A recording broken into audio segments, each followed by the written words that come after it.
Hello aspirants, I hope all of you are doing perfectly well. तो basically आज का जो सेशन है उस सेशन में हम लोग बात करने जा रहे हैं मैग्नेटिक डायपोल को लेके। तो किसी एक मैग्नेटिक डायपोल के लिए हमारा मैग्नेटिक वेक्टर पोटेंशियल क्या होता है, हमारा मैग्नेटिक फील्ड क्या होता है, किसी अगर एक मैग्नेटिक डायपोल को एक एक्सटर्नल मैग्नेटिक फील्ड में रखेंगे तो उसके ऊपर कितना फोर्स काम करेगा, कितना टॉर्क काम करेगा, ये सब चीज़ हम लोग इस सेशन में देखेंगे। तो जल्द से जल्द आप लोग इस चीज़ को सीख लीजिए मेरे साथ। तो तुम लोग को पता होगा कि magnetic vector potential A due to a dipole, magnetic vector potential due to a dipole can be written as, at the point r, can be written as mu naught by 4 pi into m cross r by r to the power of 3। ये चीज हम लोगों को पता है। Now just have a look over here. अगर magnetic vector potential पता है एक मैग्नेटिक डायपोल, एक मैग्नेटिक डायपोल के लिए जहां पे m है magnetic magnetic dipole moment, dipole moment, तो हम लोग उसके लिए b कैसे निकाल सकते हैं? b is equals to del cross a always. यहाँ पे देखो mu naught by 4 pi constant है, बाहर ले लो, म्यू नॉट बाई 4 पाई बाहर, तो डेफिनेटली हमारे पास अभी क्या होगा? Mu naught divided by 4 pi into del cross m cross r vector divided by r to the power of 3। अब अगर ये चीज हमारे यहाँ पे बोल दिया गया है तो इसको हम लोग अलग अलग से कर सकते हैं। कैसे? सबसे पहले हम लोग लिख सकते हैं दैट म्यू नॉट बाई 4 पाई जैसा है वैसा, म्यू नॉट बाई 4 पाई जैसा है वैसा, within third bracket I can write, इसको दो वेक्टर में समझ लो। m क्रॉस r एक वेक्टर है, 1 by r cube is a scalar, तो एक स्केलर और एक वेक्टर, तो ये आ जाएगा del of 1 by r cube. एक तो तुम लिख सकते हो 1 divided by r cube into del cross m cross r, और दूसरा तुम्हारा आ जाएगा plus del of 1 by r cube cross m cross r, del of 1 by r cube cross m cross r। I can write this thing. अब अगर यहाँ पे अगर इसको हम लोग लिखे तो mu naught divided by 4 pi हो जाएगा। अच्छा, del cross m cross r को क्या लिख सकते हो? Del of 1 by r cube का वैल्यू हमें पता है, but del cross m cross r को क्या लिख सकते हो ये जरा एक बार देख लो। मैं यहाँ पे बता देता हूँ, देखो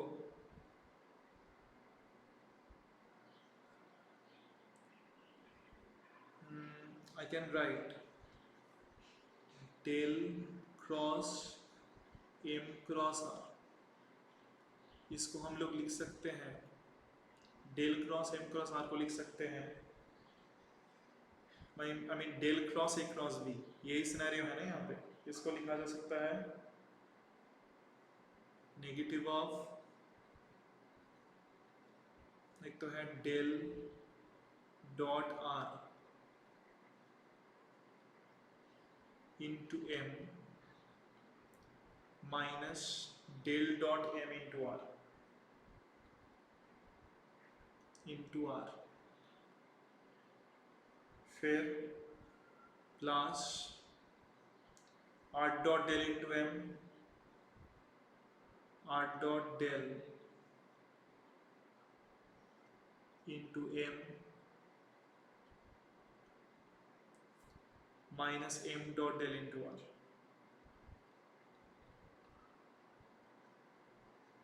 m dot del into r vector. यहाँ पे देखना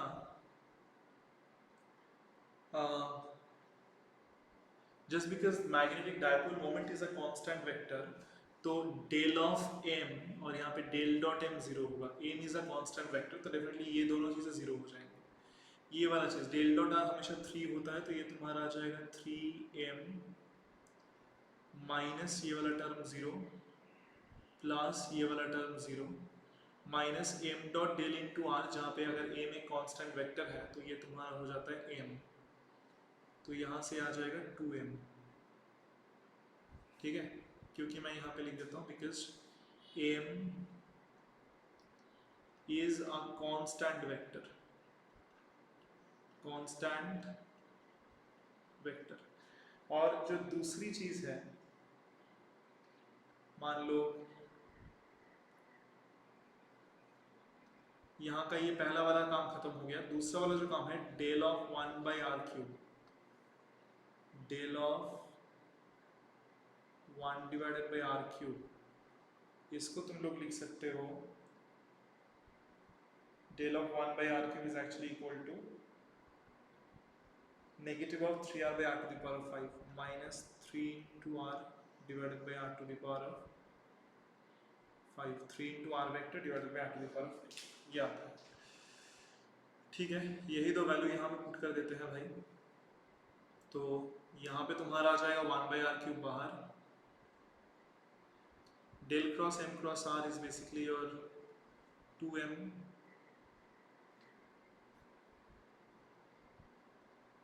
प्लस डेल ऑफ 1/r³ है तुम्हारा -3r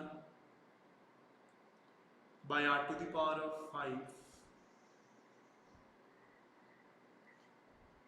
-3r by r⁵ cross m cross r।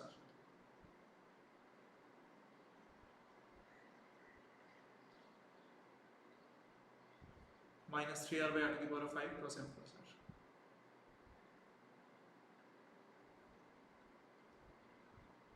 तो यहाँ पे देख लो, यहाँ पे r cross m cross r, a cross b cross c, इसका फॉर्मूला होता है back cab rule, b into a dot c minus c into a dot b।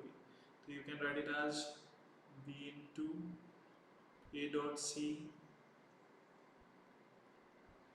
Minus c into a dot b r dot m। तो ये दो चीज़ें आएगा, यहाँ पे तो m r स्क्वायर आ रहा है, m इंटू आर स्क्वायर आ रहा है, यहाँ पे r डॉट m आ रहा है, ओके m डॉट r, यहाँ पे तुम्हारा एक r एक्स्ट्रा है, ठीक है, r dot m into r, that's all I am getting from here. तो m into r square minus r into r dot m।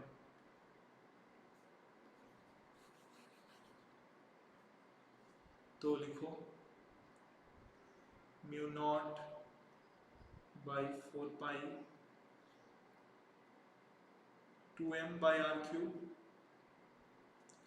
2 into m vector by r³। यहाँ पे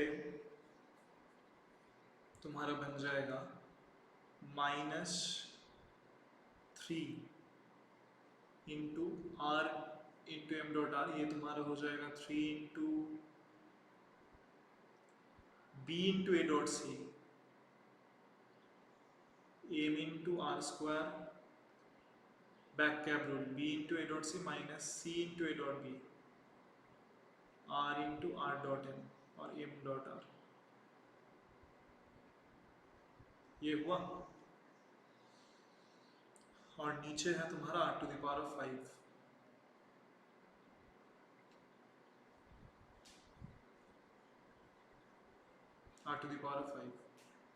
तो यहाँ से क्या आ रहा है 3r into m dot r by r⁵। अच्छा यहाँ पे है तुम्हारा 3m r स्क्वायर, अच्छा -3m by r³ plus 2m by r³ तो -m बाई r³। गुड, तो ये पूरा चीज़ तुम्हारा बन जाएगा म्यू नॉट बाई 4 पाई, ये आगे माइनस साइन था तो दिस माइनस माइनस प्लस हो जाएगा, तो सेकेंड वाला टर्म पहले लिख सकते हो, that 3 into r into m dot r by r⁵ minus यहाँ से r स्क्वायर से काटूंगा r³ तो 2m by r³ minus 3m by r³ तो minus m divided by r³। तो ये है मैग्नेटिक फील्ड का expression, 3r into m dot r by r⁵ minus m divided by r³। That's all the expression of magnetic field I am getting here. ठीक है, ये चीज़ यहाँ से तुम लोगों को पता है। अब यहाँ पे और एक चीज़ मैं तुम लोगों को यहाँ पे बता देना चाहूँगा, वो ये है कि if a magnetic dipole of moment m is placed in external magnetic field b, if a magnetic dipole of moment m is placed in an external magnetic field b,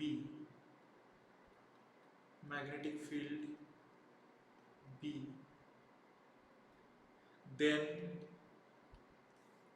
एक तो है number 1, that is force acting on the dipole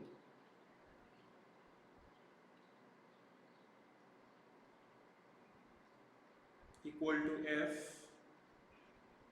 that is del of m dot b.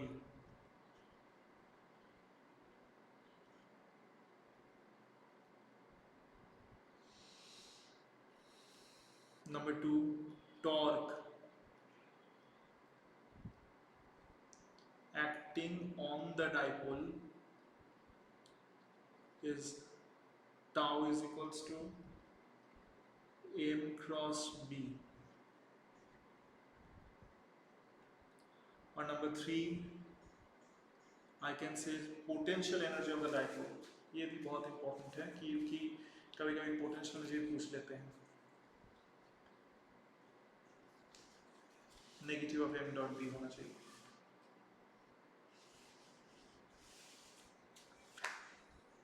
Potential energy of the dipole negative of m dot b. ये scenario होता है, इसको याद रखना. अब अगर ये चीज़ तुम्हारे पास याद है तो डेफिनेटली तुम कोई भी क्वेश्चन दे डायपोल के रिगार्डिंग तुम कर सकते हो. जैसे कि मैं तुम्हें एक क्वेश्चन दे रहा हूँ, मान लो बोला गया है कि क्वेश्चन में कहा गया है find the force between two ideal magnetic dipoles, find the force between two ideal magnetic dipoles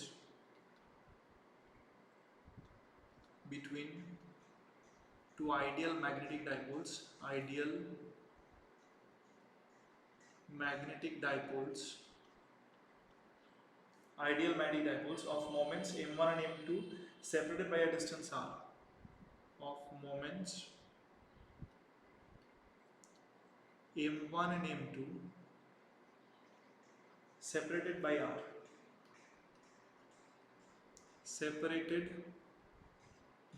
a distance r, full stop.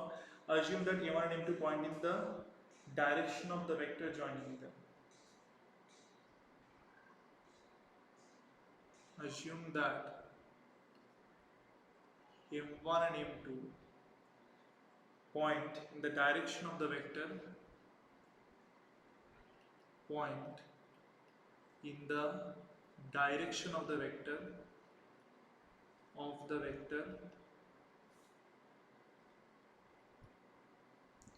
joining them. बहुत ही प्यारा सा क्वेश्चन है. मान लो एक मैग्नेटिक डायपोल यहाँ पे है जो राइट साइड में देख रहा है, मतलब राइट साइड की तरफ डायरेक्टेड है. दूसरा मैग्नेटिक डायपोल यहाँ पे है, बट ऑफ कोर्स ये इस डायपोल से कितना डिस्टेंस दूरी पे सेपरेटेड है,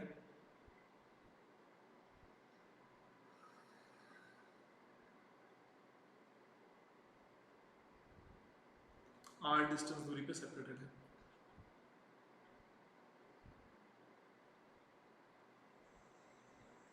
ये डिस्टेंस तुम्हारा r है और r वेक्टर किस तरफ डायरेक्टेड है, इस तरफ डायरेक्टेड है. So this is another dipole.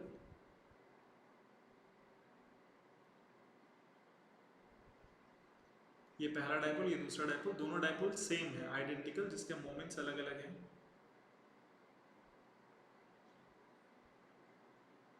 ये पहला वाला डायपोल, ये दूसरा वाला डायपोल. ये है तुम्हारा m1, डायरेक्शन इस तरफ, m2 डायरेक्शन इस तरफ। मान लो इस पॉइंट पे ओरिजिन है तो डेफिनेटली यहाँ से ये तुम्हारा r वेक्टर, यहाँ पे मान लो ओरिजिन है O। ठीक है, I think now you can tell me, बोल सकते हो at the place of this dipole what is the magnetic field created by the dipole 1।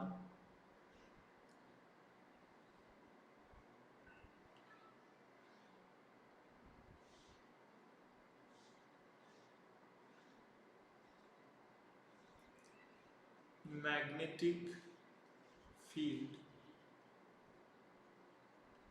at place of m2 due to m1, m1 की वजह से इसके जगह पे कितना मैग्नेटिक फील्ड क्रिएट हुआ,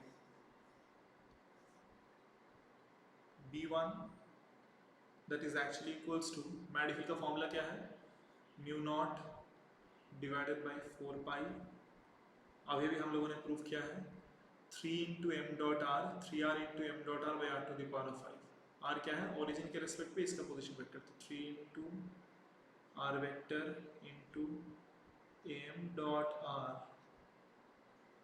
by r to the power of 5 minus m by r cube. खुश, बिल्कुल खुश। देखो आर का डायरेक्शन और एम का डायरेक्शन सेम है ना, m1 एक्चुअली लिखना चाहिए, m1। एक बात मैं कह दूं भाई कि m1 का डायरेक्शन और r का डायरेक्शन सेम है,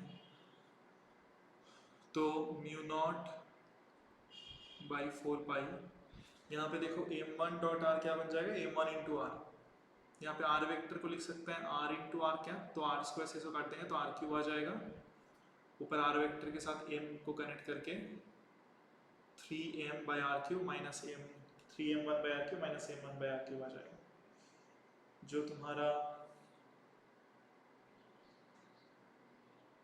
इससे कुछ फायदा होगा, हमने जो ये प्रॉब्लम सॉल्व किया है। बी का डायरेक्शन फाइनली किस तरफ है, हाँ ठीक है इस तरफ है, ओके गुड। चलो 3, यहाँ पे तो r को लिख सकता हूँ r इंटू आर क्या, m1 r को लिख सकता हूँ m1 इंटू आर, तो ये r स्क्वायर जो इसको काट के r क्यूब बना देगा, m1 इंटू आर के जगह बेसिकली m1 वेक्टर, तो 3m1 by r cube minus m1 तो 2m1 बाई आर क्यूब, यहाँ पे आई कैप दे देता हूँ। मान लो इस डायरेक्शन में तुम्हारे एक्स एक्सिस है, इस डायरेक्शन में मान लो तुम्हारे एक्स एक्सिस है,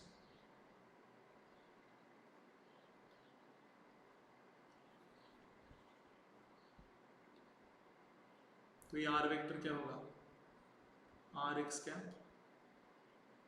या are I cap,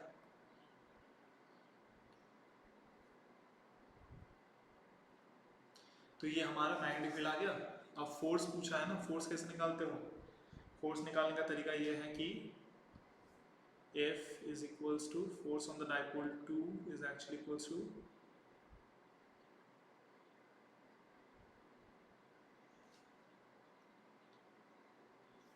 del of m dot b, del of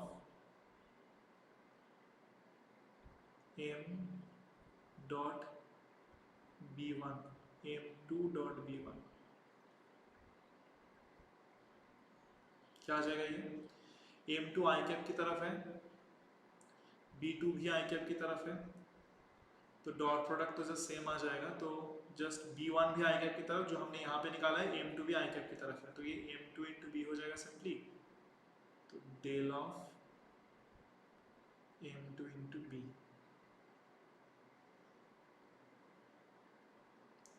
now m2 is a constant vector, तो उसको बाहर ले सकता हूँ, तो m2 बाहर, डेल ऑफ b आ जाएगा, डेल ऑफ b मतलब इस पूरे चीज़ का डिफरेंशिएशन करो, इस पूरी चीज़ का डिफरेंशिएशन करो विथ रिस्पेक्ट टू व्हाट, ये तुम्हारे r के फॉर्म में दिया गया है, r is basically this distance, जिसको हम लोग x आई कैप कह सकते हैं, तो ये अगर r तुम्हारे x है, separate by distance r, it's r is along the direction of x, तो ठीक है उसको हम लोग x के फॉर्म में लिख सकते हैं,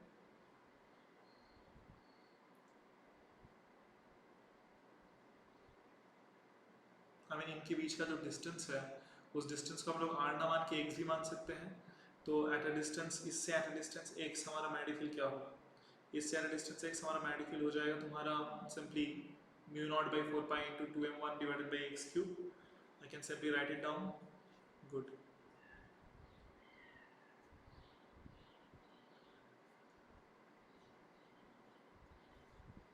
तो m2 into del of simply magnitude तो mu naught by 4 pi 2m1 by x cube, mu naught by 4 pi 2m1 divided by x cube. ये क्या आ जाएगा भाई, del of this thing will now be equals to, अगर x cube है तो तुम डेफिनेटली इस चीज का डिफरेंशिएट करो with respect to x, then i cap, plus with respect to y के रिस्पेक्ट डिफरेंशिएट करो then j cap, plus z के रिस्पेक्ट डिफरेंशिएट करो देन के कैप। तो सिर्फ एक्स का फंक्शन है तो डिफरेंशिएट कर दोगे तो क्या आ जाएगा, -3 आगे आएगा, -3 -1 यहाँ पे 2 pi x to the power of 4, ऊपर आ जाएगा तुम्हारा mu naught m1।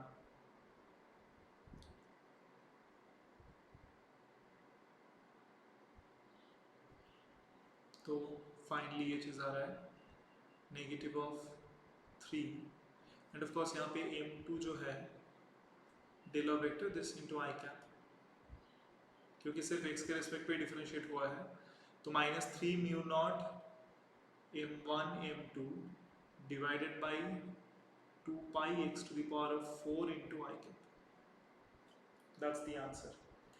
-3 mu naught m1 m2 divided by 2 pi x to the power of 4 into i cap. चलो, तो मोस्टली अगर क्वेश्चंस आए तुम लोग कैसे सॉल्व करना है, if you have any doubts regarding this question please let us know in the comment section below. Apart from that मैं कहना चाहूँगा कि जो भी बच्चे इस KSI दिसंबर 2024 के लिए प्रिपरेशन कर रहे हो, you should join the batch as soon as possible because the batch has already been started.